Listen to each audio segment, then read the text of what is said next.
fonction, il a une fonction évidemment de faire la loi, de la contrôler et d'essayer de faire évoluer positivement pour le territoire dans lequel il est élu les choses, au bénéfice des citoyens.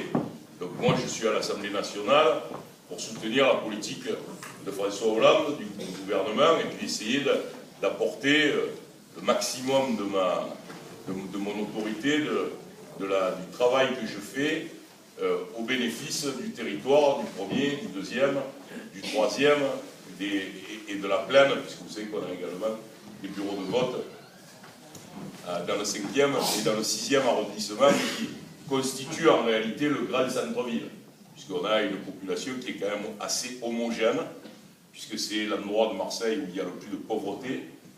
Contrairement à ce qu'on croit, c'est pas dans les quartiers nord, puisque l'arrondissement français dans lequel le revenu est le plus faible, c'est le 3e arrondissement.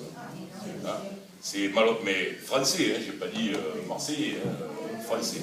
Donc c'est le 3e arrondissement qui est un arrondissement qui a connu au cours des 20 dernières années des évolutions extrêmement négatives et qui a une immense difficulté parce que nous avons un niveau de revenu par habitant qui est à peu près la moitié du niveau du revenu français.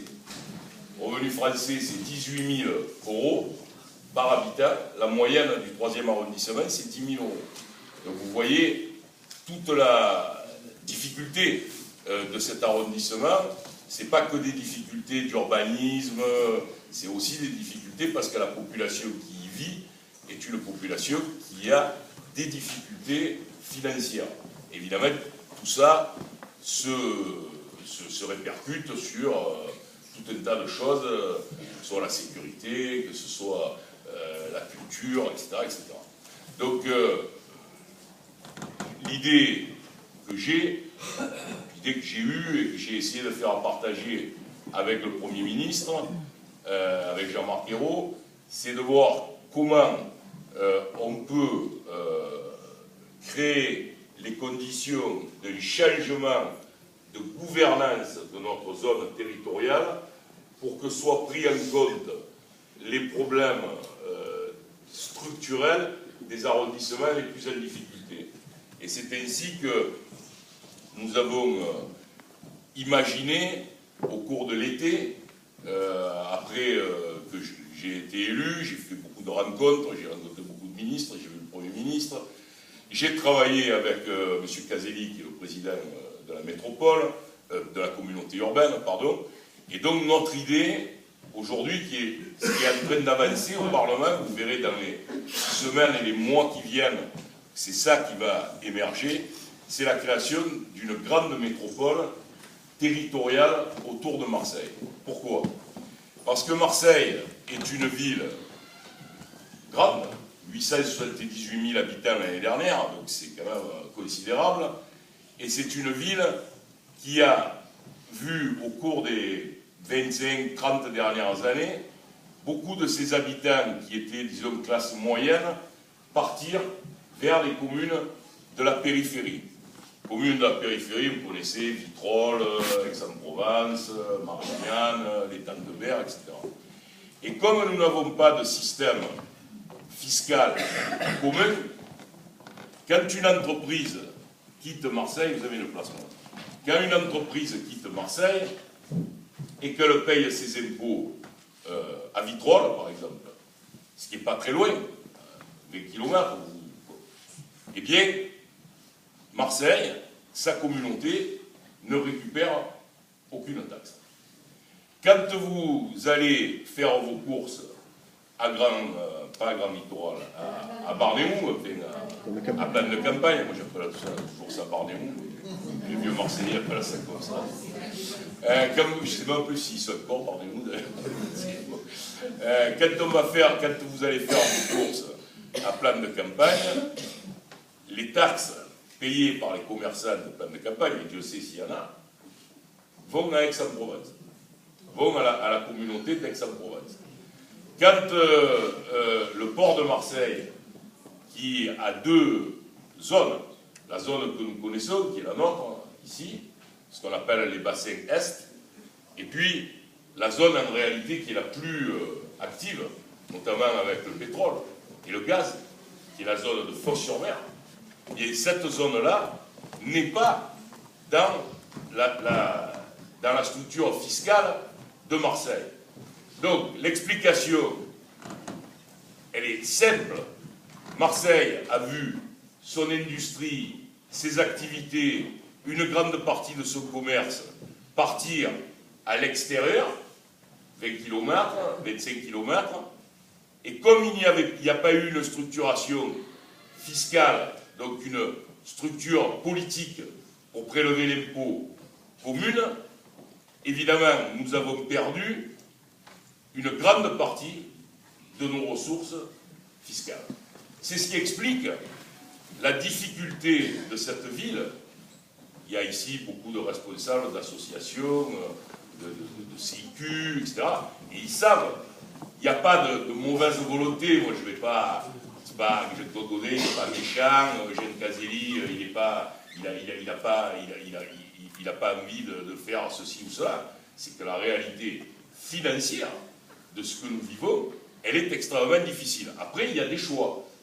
Moi, si j'étais maire de Marseille, je n'aurais pas fait la patinoire. J'aurais fait fonctionner les piscines, qui ne fonctionnent pas. Absolument. Mais après, on a des choix. Mais je dis globalement, la question, elle est celle-là. Donc je veux bien que vous compreniez ça, parce qu'on rentre dans un grand débat, qui est un débat sur la structuration de notre territoire, et il faut que les citoyens y participent. Il faut que les citoyens comprennent. On voit les gens d'Aubagne, les gens d'Aix, non, on ne veut pas venir avec Marseille. Mais aujourd'hui, on ne voit pas les Marseillais dire oui, on veut une intégration métropolitaine, parce qu'on y a droit. Et pourquoi on y a droit? On y a droit parce que c'est nous qui avons toutes les charges de centralité. Parce qu'en même temps que les usines sont parties, les commerces sont partis, en même temps, on a gardé l'hôpital, on a gardé le stade, on a gardé l'opéra, on a gardé l'université, on a gardé les meilleurs lycées, etc., etc. Quand vous voulez vous distraire, que vous êtes à Vitrolles, vous venez à Marseille. Quand vous voulez, vous prenez la RATM. Qui c'est qui paye? Si vous arrivez à Saint-Antoine, que vous êtes intelligent, que vous laissez votre voiture et que vous prenez un transport en commun, c'est nous qui payons la part. Parce que la RATM, le billet, il ne suffit pas à faire fonctionner la RATM. Il y a 150 millions de déficit à la RATM qui sont payés toutes les années par la communauté. C'est nous qui payons. Donc, il y a une espèce d'injustice qui a été, je ne dis pas c'est la faute de X, de Y, de Z, je vais vous dire, la vraie faute de tout ça, aujourd'hui il y a prescription. C'est de quelqu'un que j'aime beaucoup, c'est au fond Gaston Defferre qui a fait l'erreur. Pourquoi il a fait l'erreur? Parce qu'en 1966, on remonte à l'Empire, mais bon, en 1960, au fond il vaut mieux connaître l'histoire et savoir comment les choses sont passées. En 1966, le général de Gaulle et Georges Pompidou et un ministre, peut-être certains se rappellent de son nom, les plus âgés, qui s'appelait Perfit, avaient décidé que dans le pays, il devait y avoir des métropoles. Ils appelaient ça des métropoles d'équilibre. Et Pompidou a proposé à Defferre de faire une métropole à Marseille, et en même temps qu'il a proposé de créer la métropole de Bordeaux, la métropole de Lyon, la métropole de Lille et la métropole de Strasbourg. Toutes ces villes ont accepté, sauf Marseille. Pourquoi Marseille ne l'a pas accepté? Parce qu'on était dans une période de guerre froide, il y avait une opposition entre le Parti communiste et le reste de la société. Le Parti communiste était très puissant, il faisait jusqu'à, pas parler de cet endroit ici où il a fait jusqu'à 50%, mais dans le département, il faisait 30% des voix. Et Defferre a pensé que s'il acceptait le principe métropolitain, ce seraient les communistes qui prendraient le pouvoir. Et donc il s'est arrangé, parce qu'il avait quand même des liens avec Chaban-Delmas, etc., qui venaient de la résistance, il s'est engagé à ce qu'il n'y ait pas de métropole. Et donc on n'a pas eu de métropole. Dans la première erreur, malgré que ce soit d'une certaine façon mon maître politique, c'est lui qui l'a commise. Il l'a commise, entre parenthèses, avec l'accord de tout le monde. Baudin, etc., tout le monde était d'accord là-dessus. pour des raisons politiques, que je vais vous expliquer. Il y a eu ensuite une deuxième moment, qui a été en 1999. On a créé la CUM, c'est-à-dire la métropole actuelle. Là, il y avait la possibilité, cette fois-là, il n'y avait plus de problème de communiste ou pas de communiste. De toute façon, il y avait un accord entre le Parti communiste et le Parti socialiste. Il y avait la possibilité de créer une métropole, mais au moins une communauté plus large.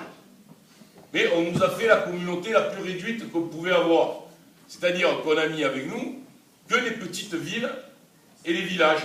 Oh, c'est bien d'avoir Septem, Allo, même Marignane. Bon, Marignane encore c'est un peu mieux. La Ciotat.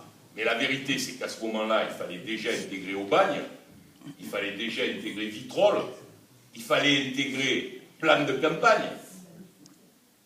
Plan de cul qui est intégré. Mais Plan de cul, ça vous rapporterait. Il n'y a pas une industrie, il y a Plan de cul, il n'y a rien. Donc il fallait intégrer en même temps, dans Marseille, il fallait avoir la capacité d'intégrer là où l'activité avait lieu. C'est-à-dire Plan de campagne, Vitrolles, Berre, Aubagne, etc. Pour des raisons politiques, d'accords locaux, ça ne s'est pas fait. Imaginez quand même qu'une commune comme les Pennes-Mirabeau, qui sont, franchement, quand on est à Verduron, pour savoir si on est à Marseille ou aux Pennes-Mirabeau, c'est compliqué. Mais le maire, la mairie des Pennes-Mirabeau, avec le soutien du Conseil général et de tout le monde, a dit, mais là, nous, on préfère aller à Aix. Enfin, on voit bien quand même que les Pennes-Mirabeau, c'est quand même Marseille, quoi. Mais les Pennes-Mirabeau, c'est quoi? C'est la moitié de Plan de campagne, avec Cabriès. Vous avez la zone de commerciale la plus grande d'Europe quand vous ajoutez Vitrolles, tout ce que vous voyez le long de l'autoroute, et que vous continuez jusqu'à Septembre, c'est-à-dire au bout de Plan de campagne. Et tout ça est parti. Donc en 2000, on a raté le coche. Et on se retrouve là, maintenant, parce que là, on paye maintenant financièrement toute cette affaire-là, on se retrouve avec cette difficulté. Alors, ce qui s'est passé, c'est que, donc là, je reviens à mon travail de parlementaire avec d'autres, je ne suis pas seul, évidemment, là-dedans, nous avons convaincu le Premier ministre de faire un plan particulier pour Marseille et de créer la métropole marseillaise. Et donc, il y a encore des discussions qui vont avoir lieu jusqu'à la fin de l'année, mais je peux vous dire, parce que j'ai rencontré le ministre qui est en charge de ce dossier, qui s'appelle Mme Lebranchu, mardi encore, je peux vous dire que la métropole va se faire sur des conditions qui sont assez simples. C'est que tout ce qui relève du développement économique, des transports, de l'écologie, va être de la compétence de la métropole, qui sera constituée de 90 communes, c'est-à-dire la zone d'Aubagne, la zone de Gardanne, la zone d'Aix, la zone de Salon de Provence, la zone de Berre et la zone de Fos, évidemment Marseille au milieu. Ça sera constitué donc de 90 communes, et ça aura comme responsabilité des choses très précises, il y a encore quelques discussions, mais premièrement les transports. Pourquoi? Parce que nous n'avons pas de bassin d'emploi marseillais. Peut-être certains d'entre vous ont vécu dans la région parisienne. Dans la région parisienne, même si vous habitez dans l'Essonne et que vous travaillez dans le Val d'Oise, vous pouvez prendre un RER, vous avez des métros, vous pouvez vous déplacer, même si ça prend 1 heure, mais vous vous déplacez. Aujourd'hui, le gars qui habite Belzunce ou la Belle de Mai et qui veut aller travailler chez Mittal à Fos-sur-Mer, s'il ne prend pas sa voiture, il ne peut pas y aller. Et moi, je raconte toujours cette histoire. Il y a un jeune de Belzunce dans la campagne électorale, il m'a dit, monsieur le maire, moi je travaille à Mittal, je gagne 1 600 €, mais je dépense 600 € tous les mois pour ma voiture. Donc je vais retourner au RSA, me dit le type. Bon. Donc, il n'avait pas envie, hein. Il voulait travailler, il avait une famille, etc. Et on comprend ce type de raisonnement. Donc d'abord les transports, parce qu'on a besoin de lier notre bassin pour que les emplois soient trouvés. Il y a des emplois dans l'agglomération marseillaise qui sont inaccessibles, notamment aux Marseillais, pour des raisons de déplacement. Donc il y a